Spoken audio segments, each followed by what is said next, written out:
I am running for the people in this city. I am definitely a candidate for change. Georgetown and Southeast Seattle are getting a new city council member.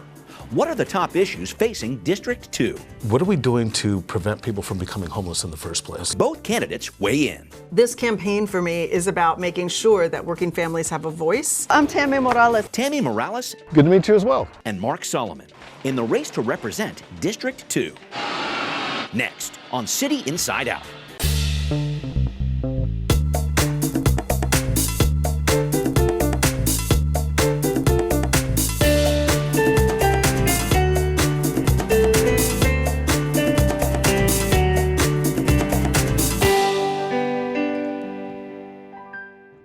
Welcome to this edition of City Inside Out. I'm your host, Brian Callanan. It is guaranteed that Seattle's District 2 will have a new council member this fall, with incumbent Bruce Harrell deciding not to run again. Tammy Morales, who lost narrowly to Harrell in the 2015 election, is on the ballot again and earned more than half the vote in this year's primary. But her opponent, Mark Solomon, has support from some of the city's biggest power players, and he says he'll be up to the challenge this November. Okay, what's next? Tammy Morales has walked this route in Seattle's District 2 before. Hi, good morning. Are you Michael? After losing the D2 seat in 2015 by 344 votes to Bruce Harrell, she's back in 2019, with Harrell deciding not to run again. It's time for us to focus on the people who live here, and that is why I'm running.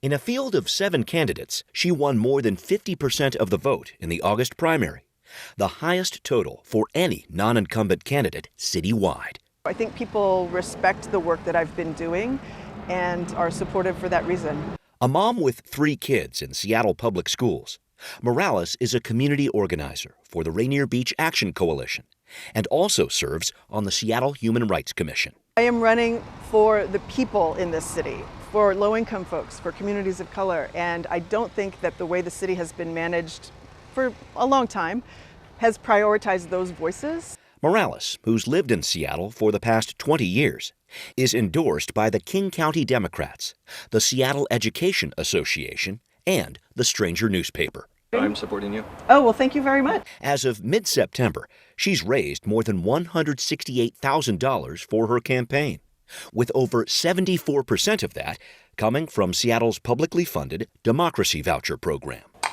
Political action committees, like the Civic Alliance for a Progressive Economy, have poured about $13,000 into supporting her candidacy.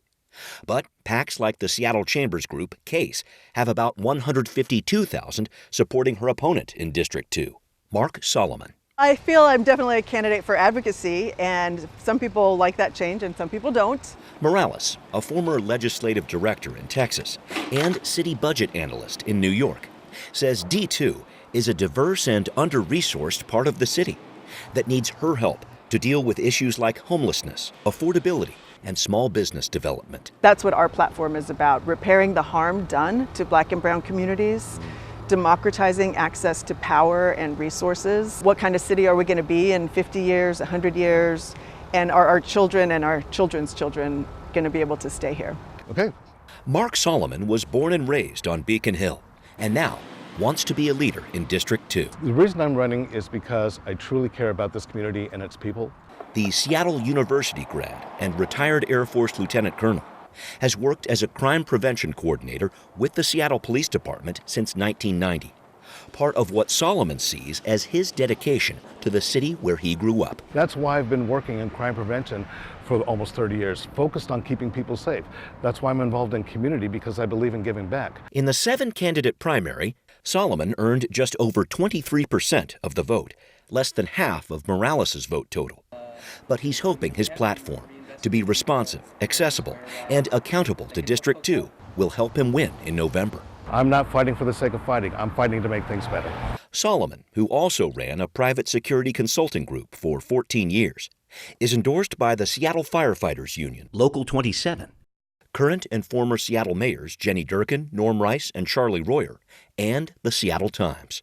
I am running for Seattle City Council. He's raised more than $83,000 for his campaign as of mid-September, with just over 65% of that coming from democracy vouchers. I am definitely a candidate for change because what we're doing right now is not working. Like his opponent, Solomon says he wants to make sure all voices in the South Seattle community are heard.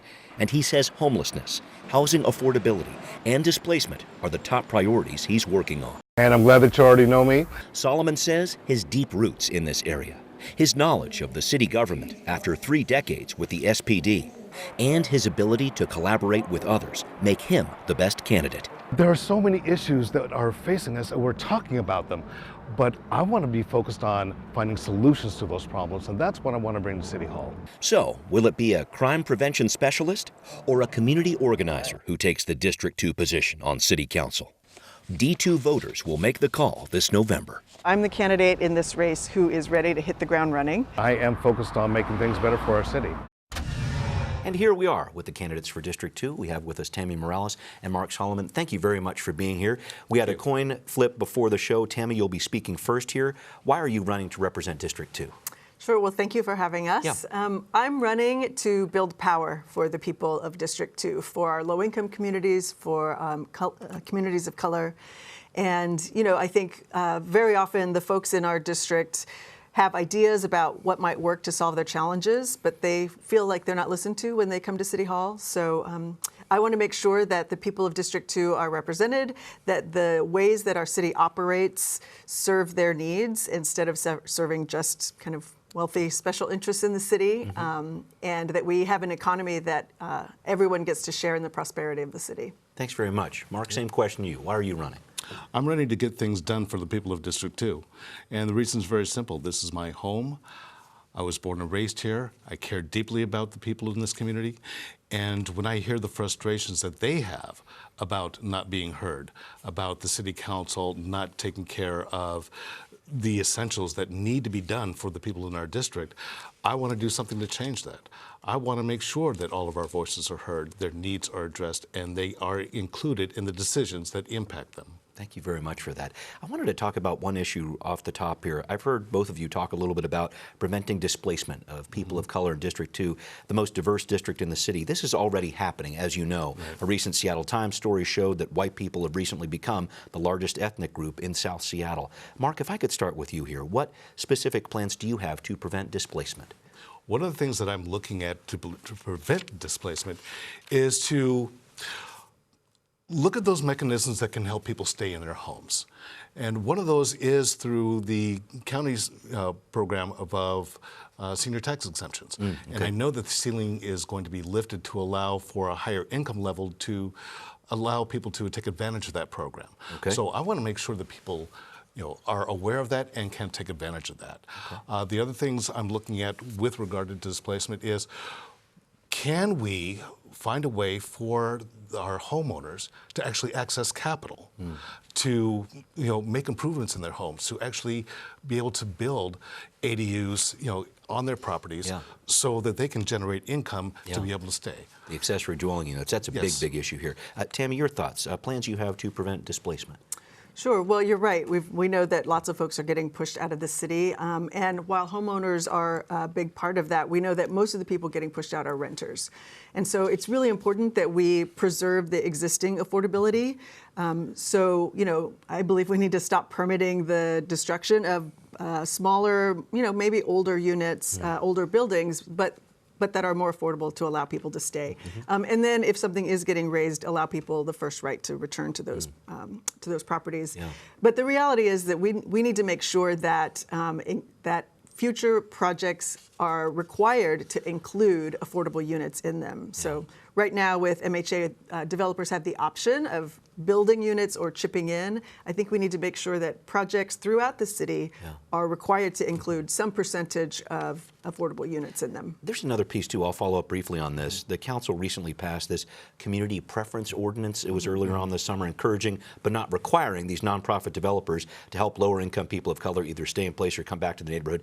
Is that the right approach? I mean, that whole idea of it's not a requirement, I think, is the big question people have. Well, and it's not a requirement because that would violate the fair housing laws. Yeah, okay. So it is a little bit of a workaround, but the goal is the same, which is that we need to make sure that folks who are at risk of getting pushed out of their neighborhood have some mechanism in place that sort of requires that they have the option to come back to their neighborhood. Okay. So whether we're talking about the Central area or District 2, people who know that the place where they live is going to be redeveloped should have the opportunity to have first choice of coming back. Mark, your thoughts about this whole community preference issue, et cetera? Actually, I do agree with that.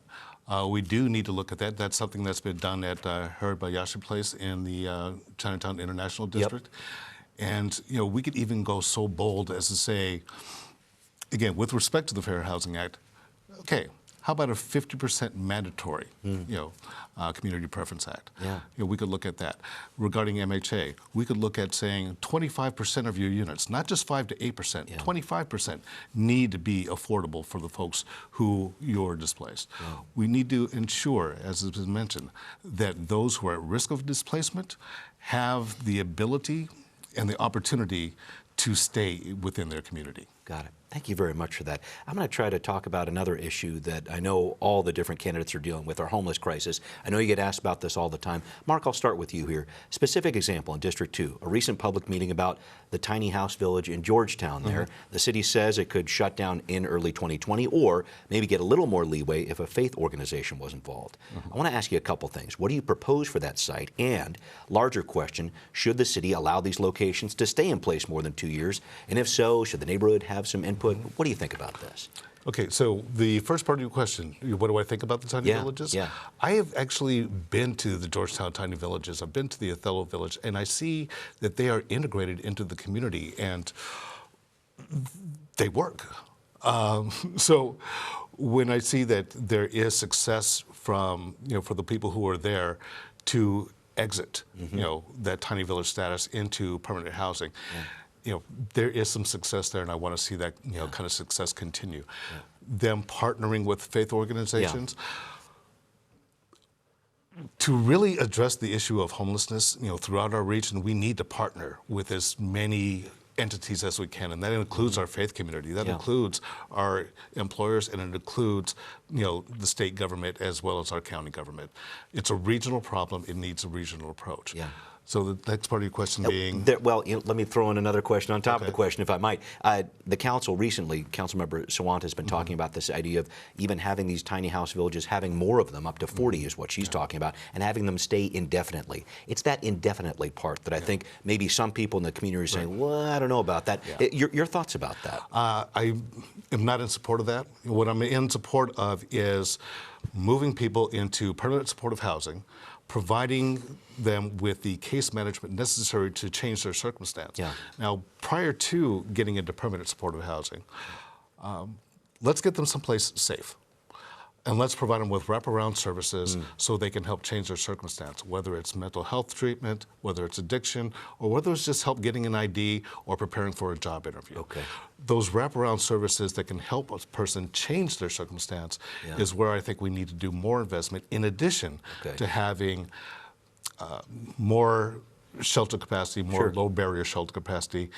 And rather than spending the money on providing more tiny home villages, I would want to spend that money on more permanent supportive housing. Thank you for that. I want to come back to some of the ideas about what to do about homelessness that you've been talking about, but I want to make sure that I weigh in with you with regard to these tiny house villages. If you could start with the Georgetown example and then broaden your thoughts a little, please. Yeah, well, so that's a great facility. The one I've been to that one, the one in Othello as well. And Mark's right, that, the folks who live there, that's their community, and it is an important tool and asset for the community to have a place where people can stay, can have shelter, and have access to food and other services that they have. I think that rather than investing in creating more of them, we do need to invest that money in actually building the kind of permanent supportive housing and really the low-income, more public housing that could allow very low-income folks a place to stay, a real home. Yeah. So allowing them to stay indefinitely, just to put a fine point on it? Well, I think that speaks to the broader issue in our city, right? This is a national crisis. It's not just Seattle dealing with this. But what we really need to do is make it easier for the permitting to happen to build more affordable housing. Given the lack of investment from the federal government in public housing, we need to step up and use city-owned land, public land, to create those opportunities for people. I don't think anybody wants to say that we are going to allow homelessness indefinitely in our city. That's not humane. It's not just. And we need to be looking at ways to facilitate the creation of the housing, the actual housing that people need in the city. Thank you for bringing up that piece about funding, because I think that's an important part of this. Mark, I'll head back to you here. When we talk about the $70+ million a year, and a lot of figures are thrown about this, but $70+ million the city's putting into the homeless crisis here, is it going to the right places? Is there too much money, not enough money aimed at this problem? I want to make sure that I hear from you on that. With regard to the money we're currently spending, I would want to do an accounting as to exactly where it's going, what our outcomes are we getting what we want out of what we're spending? While we're spending a lot of money, is it effective? What I want to focus on is, what are we doing to prevent people from becoming homeless in the first place? What are we doing to provide the actual case management for folks? And where are we going to get the funds to do that? One of the areas that we've looked at is, or that the mayor's looking at, is bonding against the sales tax revenue, which can generate $50 million. Looking at something I've been advocating for is the creation of a public bank for Seattle. I see. Where, again, we can use the funds that we generate for ourselves to build housing and for community development projects, as well as using our own surplus land, city land, to be able to build on, which will reduce overall development costs. I want to make sure that I put a fine point on it. You are talking about investing more money, is that right? Yeah, we're going to need to. All right. To meet the demand that we have, we're going to need to invest more money, and I believe we can do it using some of the mechanisms that I've just brought out. And I'll touch on one point here, because when I hear you talk about people being safe or whatever else, I know a lot of homeless advocates are going to say, wait a minute, what's he going to say about these so-called sweeps or homeless camp cleanups? What is your position on that? My position is that we must do outreach to people who are in those unsafe conditions and move them to some place that's going to be safe and stable, where they can get, get housing and get treatment. When we have a police officer who is suing the city because of PCB contaminations that he was exposed to. At a homeless camp, yes. At a homeless camp, I'm thinking about the people who are in that camp.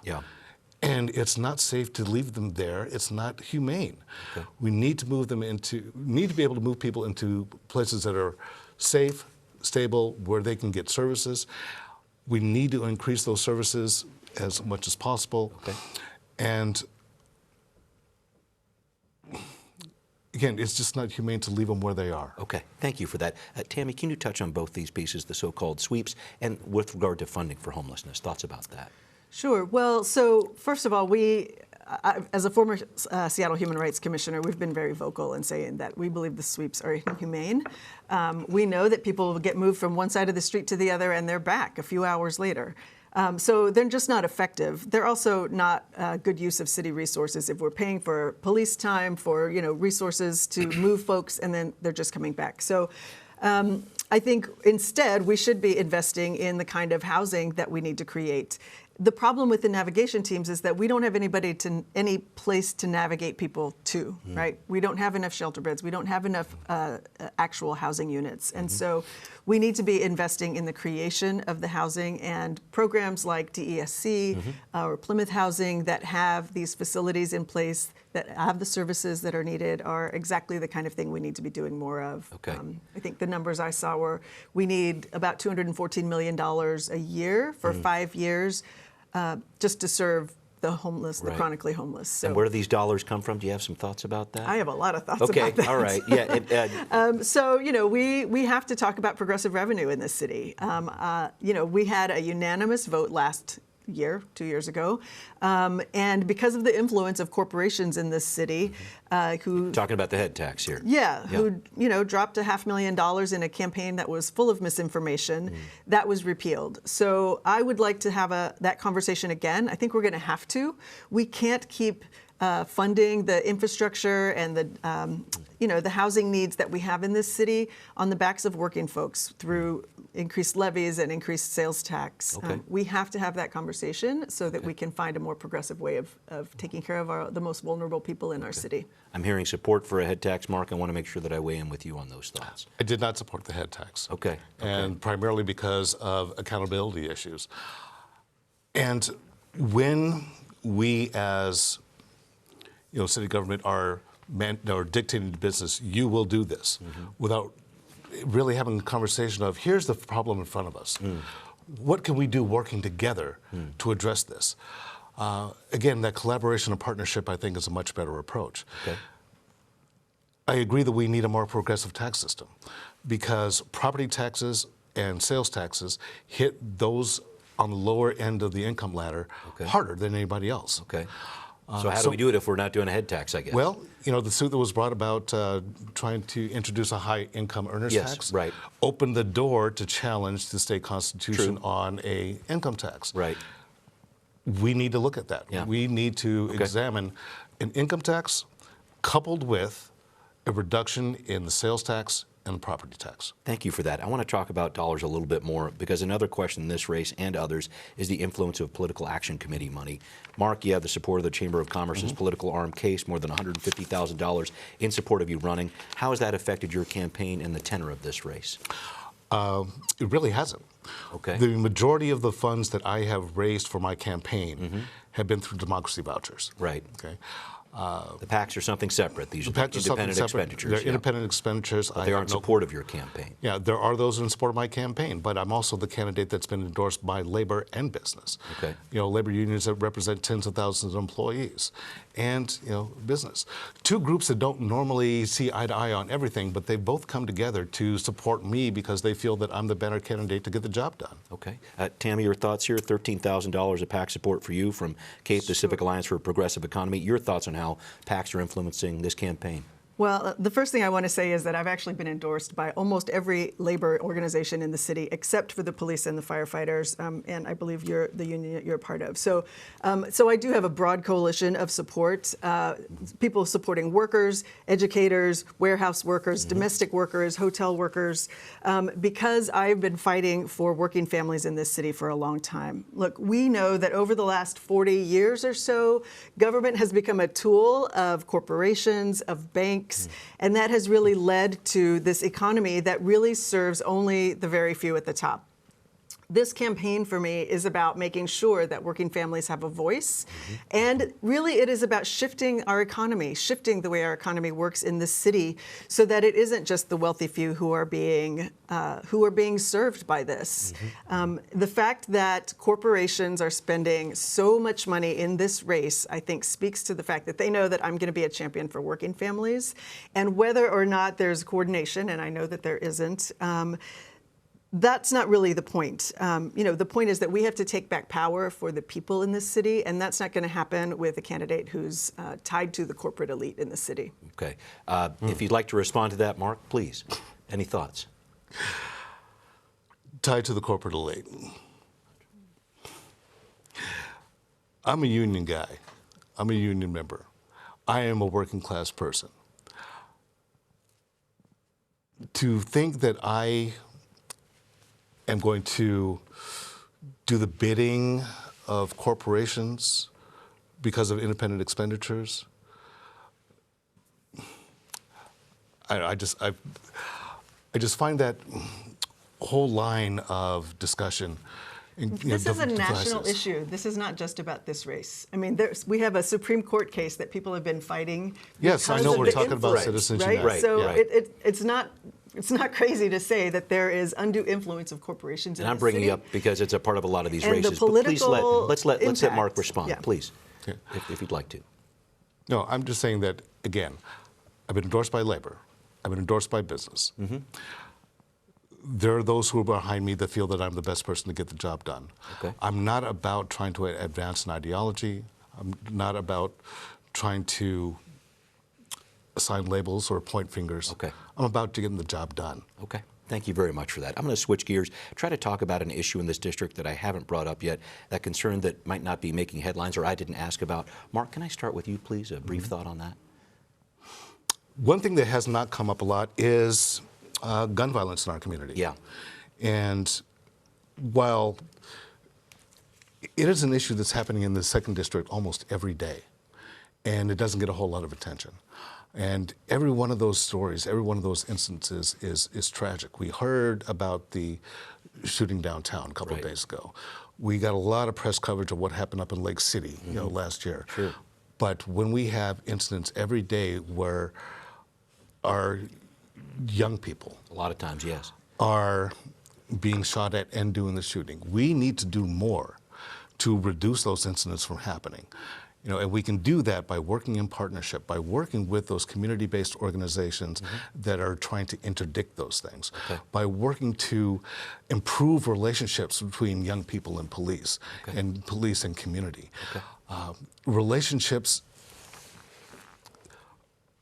establishing those relationships and developing those relationships, funding those things that are effective, is really what's going to make the difference. It's not a matter of law enforcement, it's a matter of community involvement and engagement. Thank you very much for that. An issue that we haven't talked about today, Tammy, you'd like to bring up? Sure. So, I had a conversation with a constituent last summer who was worried about being able to find a job.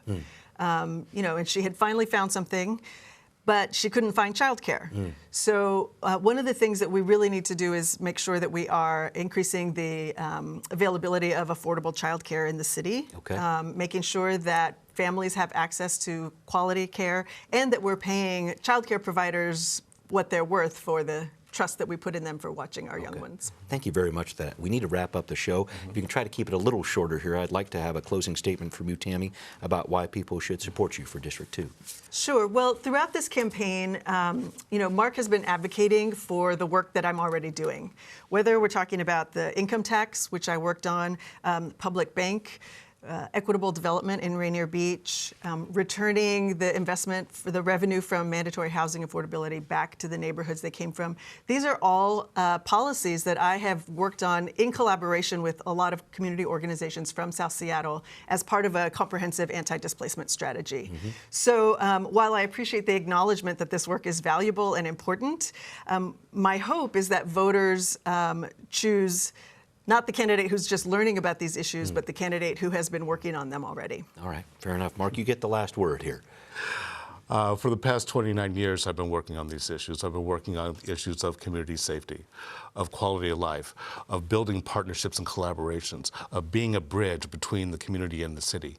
And while it's been said that, my opponent has been working on these issues, I've been raising these issues all along as well.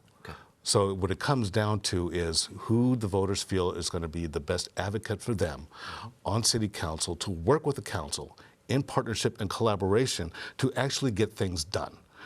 And with my background, my experience, and the relationships I've built, I feel I'm that better candidate. All right. Thank you both for your input here, and we will be right back.